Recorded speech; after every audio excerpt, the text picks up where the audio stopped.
suatu yang mengikat secara hukum, yang mendefinisikan dan mengatur hak dan kewajiban antara atau di antara para pihak. Halo, selamat datang kembali di Satria Hukum bersama dengan saya Luisa Turnip dan pengacara Darius Situmorang SH. Terima kasih Pak untuk hadir di podcast kita kali ini lagi. Pada video kali ini kita akan membahas tentang syarat-syarat sah perjanjian. Saya pikir kita semua akan terlibat dalam pembuatan perjanjian atau kontrak. Oleh karena itu, Anda perlu menonton ini karena akan memberikan wawasan dan pengetahuan supaya Anda bisa membuat kontrak yang mengikat dan melindungi hak-hak Anda. Halo Pak Darius. Halo Ibu Luis. Apa itu arti dari kontrak?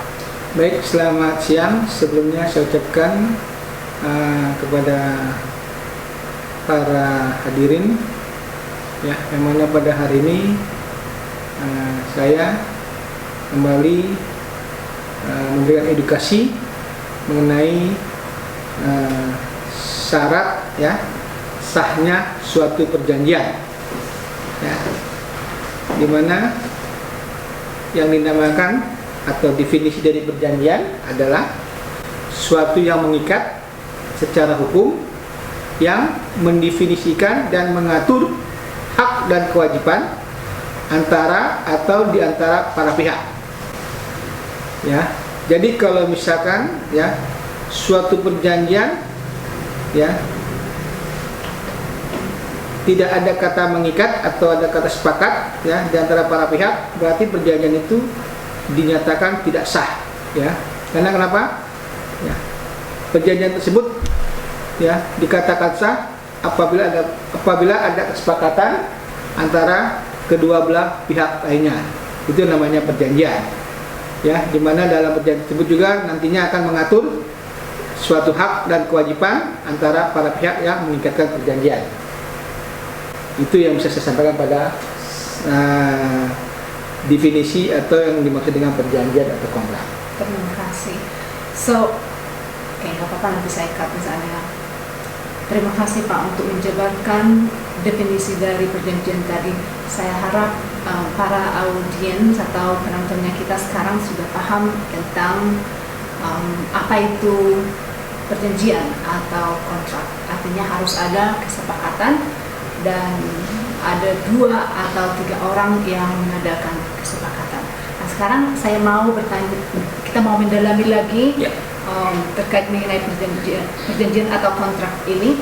Apa itu Pak dasar hukum dari perjanjian supaya perjanjian itu mengikat dan benar-benar melindungi kita di masa depan ketika kita membuat kontrak? Baik, sebelum kita masuk ke dasar hukum dari perjanjian ya, di sini saya sedikit menambahkan ya. Yang dinamakan perjanjian ya itu dapat ditegakkan secara hukum ketika memenuhi persyaratan hukum ya yang berlaku ya, dimana di dalam perjanjian biasanya itu melibatkan suatu pertukaran barang ya, jasa, uang atau janji dari salah satu ya mereka yang mengikatkan diri ya dalam perjanjian tersebut.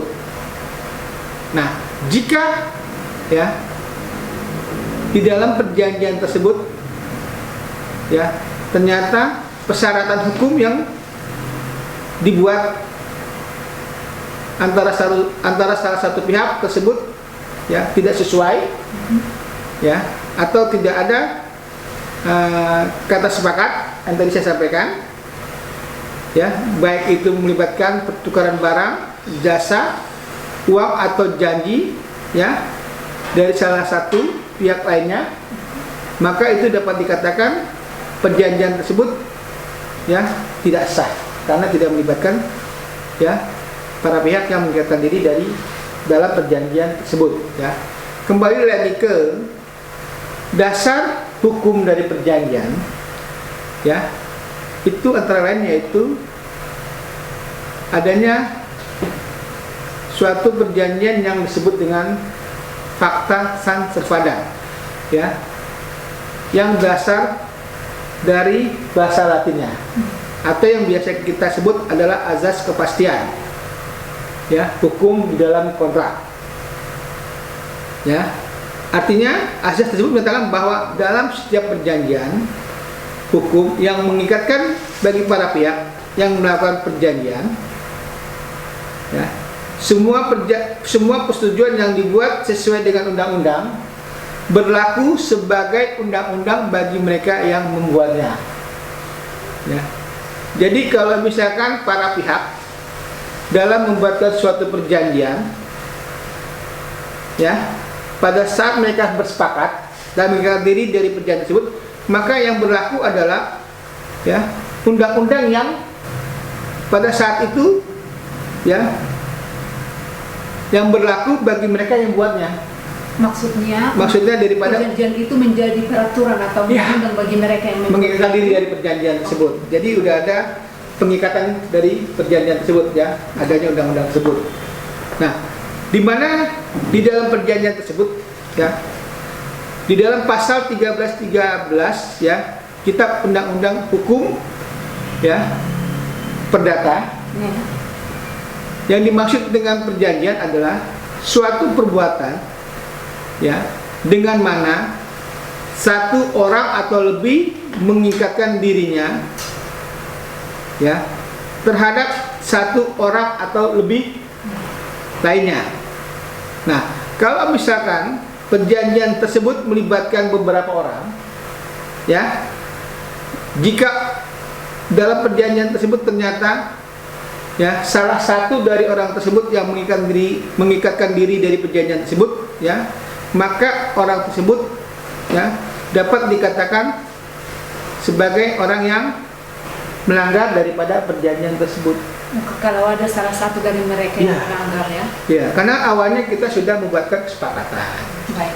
Sebelumnya kan kita sudah coba membicarakan terkait adanya nanti, ya kan, perjanjian-perjanjian yang akan kita tuangkan di dalam isi perjanjian.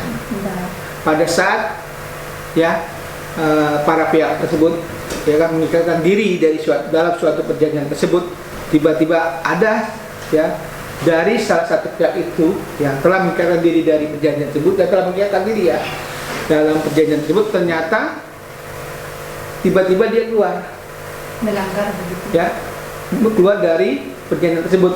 Nah, berarti orang tersebut kan telah apa, ya, telah melanggar kewajiban atau telah melanggar perjanjian yang telah dibuat, ya, atas kesepakatan bersama. Iya, karena mengingat tadi bahwasanya dasar untuk pembuatan perjanjian itu adalah fakta sunt servanda, artinya agreement must be kept, gitu, ya. Artinya perjanjian harus dijalankan. Jadi kalau tidak dilaksanakan berarti sudah melanggar fondasi atau dasar dari pembuatan kontrak. Dan itu pun juga, ya, jika orang tersebut, ya, yang melanggar suatu perjanjian ingin keluar dari perjanjian tersebut, ya, tidak bisa serta-merta dia main keluar begitu aja. Baik. Ya, orang tersebut juga harus menyampaikan kepada pihak-pihak yang telah mengikatkan diri dari perjanjian tersebut. Baik, saya punya pertanyaan ini, Pak. Kalau ada misalnya seperti itu yang melanggar, apakah ada konsekuensi hukum yang akan didapatkan orang yang melanggar kontrak atau perjanjian tadi, Pak? Nah, ini kita kembali lagi terkait masalah orang tersebut, ya, yang tadi telah mengikatkan diri dalam suatu perjanjian, tiba-tiba dia keluar dalam suatu perjanjian, ya, tanpa memberikan keterangan, ya, secara lisan maupun tertulis yang disampaikan kepada para pihak, ya. Nah, ini kita bisa mengambil langkah hukum. Baik. Ya, yang namanya di situ adalah perbuatan melawan hukum. Baik. Ya, di mana dalam perjanjian tersebut kan telah mengikatkan diri, ya, salah satu pihak, ya, yang melakukan suatu perjanjian. Nah, ini makanya hati-hati bagi masyarakat, ya, atau siapapun juga yang akan mengikatkan diri dalam suatu perjanjian, agar dipastikan terlebih dahulu, ya, mengenai bentuk daripada perjanjian tersebut, ya, dan juga pihak-pihak mana saja yang akan mengikatkan diri dalam suatu perjanjian tersebut. Karena kenapa? Jika terjadi hal-hal yang tidak diinginkan, ya, dari suatu perjanjian tersebut, ya yang kita buat tanpa adanya ya perjanjian di bawah tangan, ya, di mana itu harus ada materai tertulis, ya, antara para pihak yang ditandatangani bersama, ya, ini akan menguatkan. Tapi kalau tidak ada materainya, ya, tidak ada tanda tangan para pihak, ini akan susah. Orang tersebut ya kan, melakukan perlawanan atau melakukan upaya hukum terkait dalam perjanjian yang telah disepakati bersama jika ada ya pihak-pihak yang telah atau yang ingin melanggar ya dari isi perjanjian tersebut. Nah, ini harus dipastikan terlebih dahulu ya orang tersebut ya, salah satunya dia cakap tidak dalam hukum. Oke, ini sudah menyangkut kepada syarat sah perjanjian tadi ya Pak? Ya, nah ini kita sampaikan nanti ke situ ya kan, dimana di dalam pasal 31210 juga dikatakan ya, untuk sahnya suatu perjanjian ya akan atau diketemukan ya 4 ya syarat ya, baik itu syarat subjektif maupun syarat objektif ya, dimana 4 syarat tersebut itu adalah ya, jika untuk syarat subjektifnya itu pertama menyangkut para pihak atau orang yang membuat kontrak ya. Juga syarat objektif ya, itu menyangkut ya objek yang akan diperjanjikan. Nah, jadi di dalam pasal 1320 ya Kitab Undang-Undang Hukum Perdata ya, di mana diatur syarat saja suatu perjanjian, antara lain pertama adalah 1, sepakat mereka yang mengikatkan dirinya. Kedua ya, kecakapan untuk membuat suatu perikatan. Baiklah Bapak Ibu, sudah mendengarkan tadi penjabaran dari Bapak Darius tentang syarat sah perjanjian. Perlu kita ingat, dan saat kita membuat kontrak atau perjanjian dengan siapa saja, itu yang perlu kalian perhatikan, yaitu ada 4 tadi syarat, yaitu syarat objektif, syarat subjektif. Subjektif itu menyangkut para pihak atau orang yang terlibat di dalam pembuatan kontrak, dan objektif menyangkut benda yang diperjanjikan. So, dan undang-undangnya tadi itu sudah jelas, yaitu Fakta Sunt Servanda, bahwa kita semua bebas dan diberikan hak bebas untuk melakukan perjanjian kepada siapa saja atau mengikatkan diri kita untuk melakukan kontrak, dan kontrak itu akan menjadi peraturan atau undang-undang kepada kita-kita yang melakukan kontrak atau perjanjian tadi. So, itu dia. Kalau Anda menyukai video ini, jangan lupa untuk memberikan kami like dan juga klik subscribe kalau kalian belum menjadi bagian dari channel ini.